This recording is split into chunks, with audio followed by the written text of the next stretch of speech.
Good evening, everyone. Can you hear me? Is it okay? Can you hear me? I appreciate that indeed that you stayed until the late presentation, and I do realize that I'm the last person standing between you and reception, I guess, beer. So I'll try to keep it short. I work at Pivotal. I'm an engineer there where I focus on big data, distributed systems. I'm privileged to spend enough time on working on open source project. I'm Apache committer and PMC member for Apache Currents project. Today I'm going to talk about two interesting trends. One has happened in the last decade, the last 10 years. This is the NoSQL and big data. And the other one is the implementation of SQL interfaces for various NoSQL data systems, which seems to be happening. It's a big theme in the last year and a half.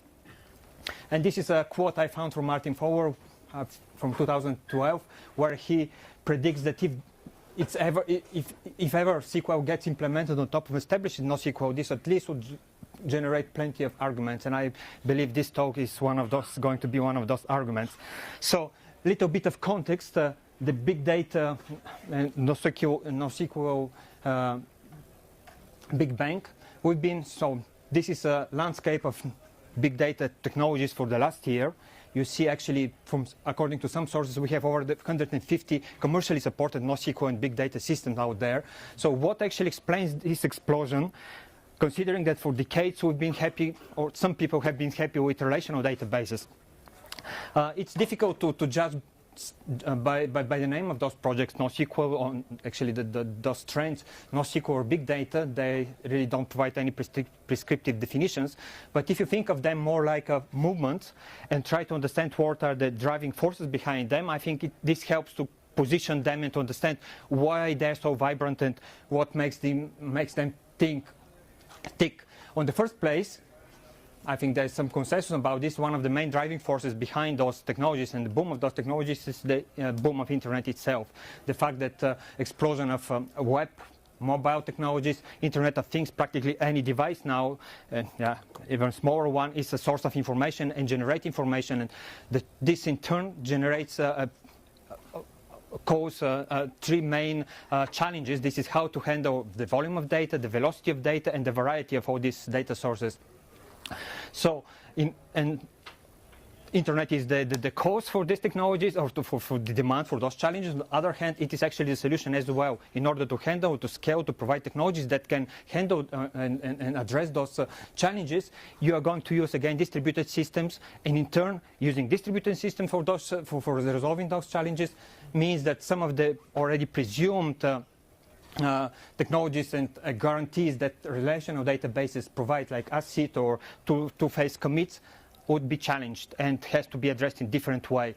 It's known, for example, that the two-phase commit would hang in certain cases in failure distributed systems. So all new class of approaches, for example, the consistency and availability in case of partitioning of distributed systems, this is the CAP or theorem, are meant to deal, and this is part of the distributed system and many of the technologies that implements this. Paxos, on the other hand, and as I mentioned, the two-phase commit is not really a reliable approach to ensure consistency within the distributed environment. So all class of consensus-based, quorum-based systems like Paxos have emerged, and many of the NoSQL systems actually are based on those type of technologies. Another not that popular, but I think very important driving force is the so-called relational or object relational impedance mismatch, which relational database, I'm not sure many of you maybe have done some application development. They know that for some class of applications, you just need to persist your application state, which in my case very often is object-based state, into a relational database. And for this, you would need some sort of ORM technologies, which is unnecessary for many use cases, as I mentioned. And this gave birth to technologies like Mongo or document-based data store. This actually is a huge group of technologies out there driven by this mismatch. Furthermore, different type of stores and demands like graph-based databases or full-text search, where the traditional representation of database models and strict, very often the row-based relational models, is not very, very appropriate to deal with. And There are many other factors, but I think those three kind of are powerful enough to explain why there is such a surge of technologies out there. Last one I want to talk is the cloud computing race and wave itself. The possibilities to program the infrastructure, actually to automate this infrastructure, to have infrastructure on demand, is a main driver for eliminating the operational complexity and the cost. And there is another side effect of this, and this more architectural. There is this sub-movement, I would say, which is shift from integration to application type of databases. This is very popular into the microservices or type of data applications. So the idea is that if you have your application, instead of having a single data store as an application state for your distributed application, you rather have a dedicated application store for each application and have a well-defined protocol at application level between these applications, so the database is not shared among them. I hope those forces explain the reason why there is such a multitude of technologies out there. And I don't want to justify this or to dive further. The point is that there are out there a lot, and as I said, over 150 commercially supported one. And one of the interesting consequences of this is that almost any organization would end up with having at least few of those technologies deployed in their data infrastructure. So interesting question raised, how they're going to integrate those technologies. This multitude of database that would usually they would have at least few data storage technologies dedicated to particularly good for particular type of use cases. And it was discussed today. I have observed so far two main trends that trying to provide this type of integration. And by the way, the integration of technologies is very big deal.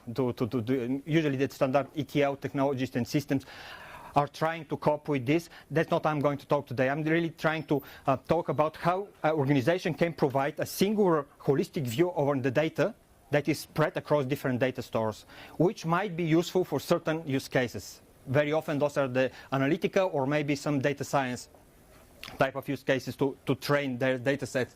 So two main trends are emerging that are aiming to in my opinion, to converge or to provide more unified view on the data system and data processing system. One is more functional based, it's unified programming model, and you can, today it was mentioned, there was a very nice presentation comparing the interfaces of Spark and Flink. You have noticed that they're very close, and actually they're not the only two that are very similar. Apex, Apache Crunch, Cascading, Apache Beam, they're all actually inspired by a common one paper from 2010, I think it's Flume Java, Google paper, as a type of API. And there is a trend now, at least, that Spark, Flink, and Apex are implementing and converging at certain level under Apache Beam as a project. So this is an example snippet of how Apache Beam looks as a notation. The second trend, and that's what I'm going to focus now today, is apparently a lot of the NoSQL vendors and big data vendors are starting to implement SQL interfaces for their data stores, or some sort of SQL-like interfaces for their backend data stores. And some statistics from the last couple of years for Hadoop shows that apparently majority of the tasks that are run on Hadoop nowadays are either Hive-based or SQL, some sort of SQL and Hadoop type of solutions out there. Also for Spark, there is a report from last year states that the most used production component is the Spark SQL within their system. So there is this, and I stated Google F1 paper actually has a quote there that any data system has to provide SQL interface, and I found this particularly important because a lot of the big data technologies are now in the open space are influenced from the Google papers. So there is this shift in ideas, and it's interesting movement and trend to observe. Apparently a lot of companies, I think it's worth it to try to reason what are the reason, what is the main driver for this movement, for this convergence. It seems like the desire, there is a lot of tools that know how to talk SQL out there within the organization. So it seems like SQL is a pretty easy way to integrate with those existing tools. So this is more like legacy reason. Secondary, and I think this is a more important one, is the relational model that stays under usually SQL engines, and this is the hot bits that we can talk about. We should talk about today, and I think this is important slide, although it doesn't seem very bright. I can argue that practically any useful data system out there, in one or another form, implements the set or back semantics. So operators like projection, filtering, if the system is more advanced, some sort of join or group by, would be present. So in order to provide some usefulness for the users, the system have to implement explicitly or implicitly those operators. So having this and acknowledging that this exists, and very often in order to implement a pipeline or query execution statement, you have to chain multiple operators like this, and when you start to play with this concept, you realize that practically this is the same relational algebra concept that are very common in the relational space, and there is a tools that are very good in optimizing some type of change, and those are the planners. And indeed, the relational expression optimizers are very desirable feature for many of the technologies, big data technologies. Simply, they're very difficult to implement. That's at least they were very difficult to implement until recently. Now there are at least a couple of open source technologies out there that provide some help and are useful to consider and try to use and leverage in order to provide this type of relational expressions and relational optimization within the existing big data systems. I'm proposing here, I mean, this is again just simple subset of possible way how you can integrate, how organizations are. I'm dealing with a lot of customers out there, so I have some first-hand experience with some big players in the field, and seeing and experience how they preserve and how they see the usefulness of the data, how they're trying to integrate their data. And it seems like the most common approach is this one. So this is standard federated database system approach. So you pick one database that allows you to implement connectors to external databases or the external data systems, NoSQL, and then you can provide kind of single review on your system just via external tables, which are representation of the external NoSQL data systems. In this case, I have experienced with Apache Hawk, which is yet another tool derived from the Green Plum that we discussed today, again, which was derived from Postgres. It's MPP, shared nothing solution, which has very powerful. They actually share very similar optimizer, it's org optimizer inside. And what's more important, provides a PXF framework. This is a Java extension framework, which allows you to actually implement the plugins for external systems. So this is, I call it a M1N model, because the organization would use a singular SQL, usually Postgres, GDBC connection or ODBC, to talk with one MPP database, and via the extension mechanism would be able to see some portions of the NoSQL system itself outside. Second approach is far more interesting in my opinion, because it provides more autonomy for the NoSQL system themselves, is to implement a SQL adapter for each system in isolation. And for this purpose, there is a framework, very powerful framework out there called Apache Calcite. And as you can see, in this case, each of the NoSQL system would actually have its own SQL representation interface, its own optimization. The advantage of this is that you might be able to tune the optimizers for SQL optimizers and the relational algebra expression optimizers better to the particular specifics of the NoSQL system. And there is an interesting Jira ticket, a Jira issue that recently popped up, which is exploring the possibilities to bridge those two approaches. Just one slide about the federated database approach, how it looks like. So on the SQL standpoint, you're creating a table that looks like this, standard type. The interesting bit is that here you're providing location to your NoSQL data system where you want to wrap, and you have to implement three classes, which is the fragmenter, accessor, and the resolver. The purpose of the fragmenter is that if the NoSQL data store allows you to partition the data in streams that you can process in parallel, the role of the fragmenter is indeed to establish this partition. For each of the streams, or separate streams, in parallel, the accessor actually breaks them into a collection of rows, key value rows, and for each of these value rows, the resolver, the last component you have to implement, would convert it into column list which would match these interfaces. There is much more internals. You can pass analytics and stuff to configure the statistics in order to optimize help the optimizer to adjust according this particular data store. And this is very powerful approach.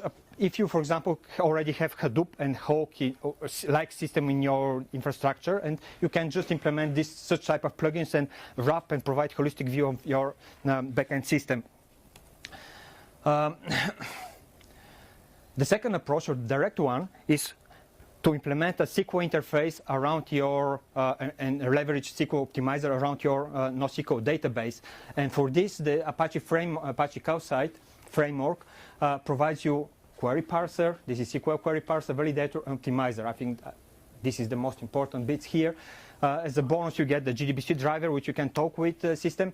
And one very important design decision about a Calcite is to stay out of the business of how data is stored and processed, which in turn makes it very useful to implement and wrap almost any existing data store out there. I think this is by design, and it's very powerful decision. And if you take a look about the various technologies out there that use in one another way Apache Calcite, you would see that most of the big play already using it inside. What I did, I'm working on Apache Geote adapter. The Apache Geote is in-memory data grid, yet another key value store, distributed hash, and I'm going to use in some of the examples just as a reference to illustrate how it looks like. So, this, assuming that you decide to implement a SQL adapter using Apache Calcite for your backend data store, NoSQL data store, there are a couple of decisions you have to make, and they're very important regarding from one side, how much SQL completeness you are going to expose and compliant with the SQL standard. On the other hand, how much you are going to leverage the power of the NoSQL system you have. So the first thing is you have to decide how you're going to convert your data type from the existing NoSQL system, let's say this is key value store, or it could be even some sort of graph representation, into a tabular format that is expected by Calcite. And Calcite has this standard metadata expected. It's the catalog, schema, which is collection of tables, table, which is collection of rows, and row is just a list of columns representing the relational data type. So this is important decision because let's say that you want to express some sort of a JSON or Java object which has hierarchy, and you have to flatter in some tabular format. You have to decide whether you're going to spend computation and a lot of serialization to achieve this, or you just can afford to implement only top level fields or some smartness and stuff. So it's up to you to decide what is it's a trade-off. So how much you're going to expose from your model as an opposite of the performance that you're going to gain or lose. And the second more important thing, and this is general principle for any distributed data system, is move the computation next to the data, not other way around. That means that if you, in case of in the context of the SQL query, you would like to run the executions of this query next to the node where data is stored, rather than actually moving the data to some central node where this processing is happening and then moving it back and forth. In the context of Apache Calcite, you have two approaches to achieve this. The first one is simple. I call it simple. It just allows you to implement a very simple table interface with ability to push down the predicates. Predicates are operators, relational operators like filters and projections. That means that if you have select some fields where from some table where something, it makes really sense these fields and the where clause, the conditions, to be pushed down to your NoSQL solution, and you pre-filter and pre-process and return back only the amount of data that is necessary for the system to process. I'm going to hurry up. This is an example how it looks, this simple scenario.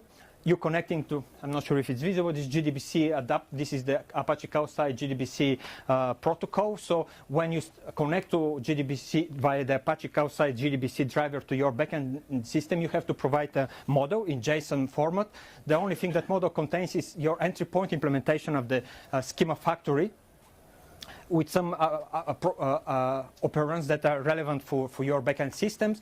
The role of this schema is usually one-liner of implementation, is to create a schema based on those operators operands that you have provided. The schema in turn depends on the mapping that you have decided to implement for your backend system, SQL system, and the relational stuff would create a list of tables. And the important thing is that you have to implement the column types within these tables. Then when a query comes, it would be passed through the scan parameter. So the from this book order usually would mean that it is going to try to extract this data set from your NoSQL database and convert it in the convert method, convert it into type that is compliant with the table definitions. The trick here is that in this simple implementation, you would get all data. So there is no any moving of the computation code to the data. Everything goes to the central processor and get processed there. There are two versions that you can optimize this computation. It's called that instead of scannable table, you can implement filter scannable table or projected filter scannable table, which allows you to push down the filters and projectors. But that's everything that you can do as an optimization. If you have a joins operators or group by operators, everything would happen central place on the client side.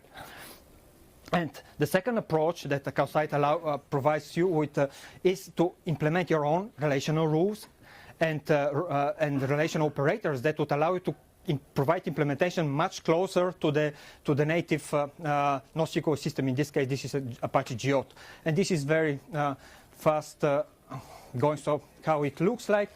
JDBC, this is everything in blue is the standard Apache Calcite framework. This is the bits that you have to implement in order to provide the adapter, and this is code generated by Calcite. So SQL query comes, it is passed to the parser. SQL is converted into a relational expression and tree. It goes through the planner, which performs some optimizations. Actually, while performing these optimizations, optimized tree is passed to the enumerable component, which is responsible to convert this logical plan into physical plan. And this is already the tricky part. In this process, actually, if you have implemented your own rules or operators, the enumerable components would consult those and would provide a well-tailored implementation. Actually, it uses the expression trees. This is concept from Link4j. I think this is something that comes from Microsoft.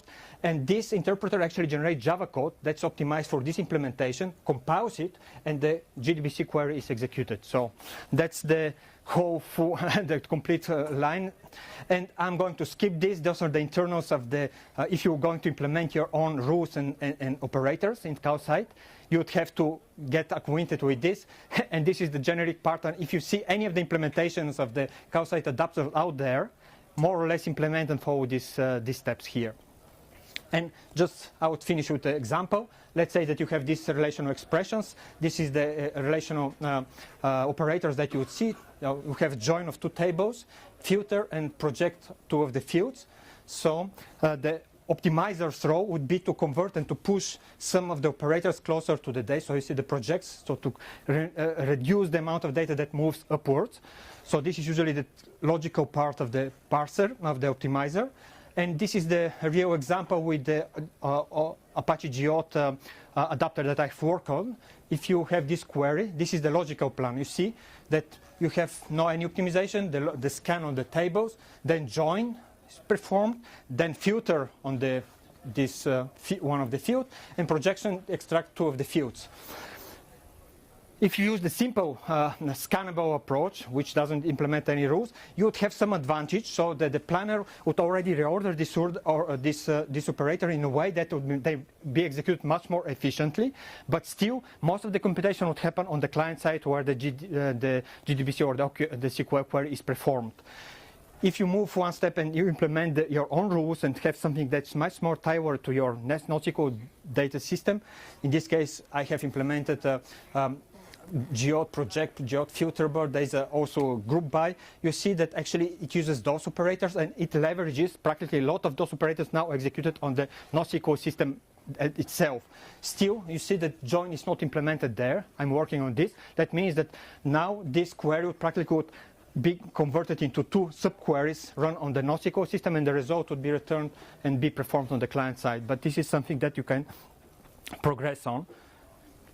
Typical JDBC, how we are going to use this Java standpoint. And I'm afraid I'm over time, so I'm sorry for this. Try to run through it.